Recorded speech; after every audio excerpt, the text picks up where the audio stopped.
জামাত যেখানে যেখানে লেগেছে সেখানে ইসলামকে ধ্বংস করেছে। জামাতের সাথে ঐক্য গড়ে নিজেদের ধ্বংস চায় না ইসলামী আন্দোলন বাংলাদেশ। দীর্ঘ 4 বছর আগে এক বক্তব্যে এমনটাই জানিয়েছিলেন মুফতি ফয়জুল করিম। জামাত লাগছে বিএনপির মধ্যে, বিএনপি। তবে এসব কথা এখন নিতান্তই অতীত। দেশের উদ্বুদ্ধ পরিস্থিতিতে রাজনৈতিক দলগুলো নির্বাচনের সমীকরণ মিলাতে ব্যস্ত।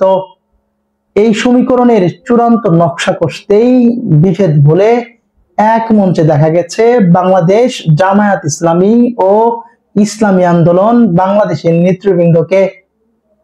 টানা 3 ঘন্টা হিসাব কষার পর উভয় দলের নেতৃবৃন্দ সিদ্ধান্তে যায় ইসলামের স্বার্থে কাঁধে কাঁধ মিলিয়ে ব্যালট বিপ্লব ঘটাবেন তারা। আমরা কারো সিঁড়ি হব না, আমরা পরগাছা হব না, আমরা নিজেরাই ইসলামের পক্ষে একটা শক্তি অর্জন করব এবং ইসলামী শক্তি নিয়ে আপনার বাংলাদেশের ক্ষমতার মস্তদে এটা থাকবে, এটাই আমাদের চিন্তা ছিল। দেশের রাজনীতি যদি ত্রাস খেলা হয়, ইসলামী আন্দোলন বাংলাদেশ তার ট্রাম্প কার্ড। শুধু জামাত নয়, এই ট্রাম্প কার্ড দিয়ে রাজনৈতিক সমীকরণ মিলাতে চান বাংলাদেশ জাতীয়তাবাদী দলও।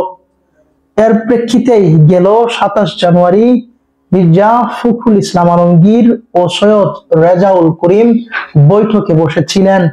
সেখানে বিভিন্ন ইস্যুতে বিএনপির সাথে একাগ্রতা ঘোষণা করেন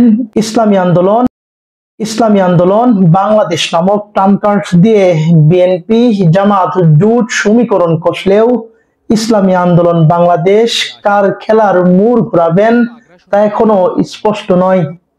দেশবাসী হয়তো সন্দেহ সংশয় নিয়ে বলবে, ইসলামী আন্দোলন বাংলাদেশ তুমি কার? জুবাইর হাসান শান্ত, ডেস্ক রিপোর্ট, দৈনিক আনন্দবাজার।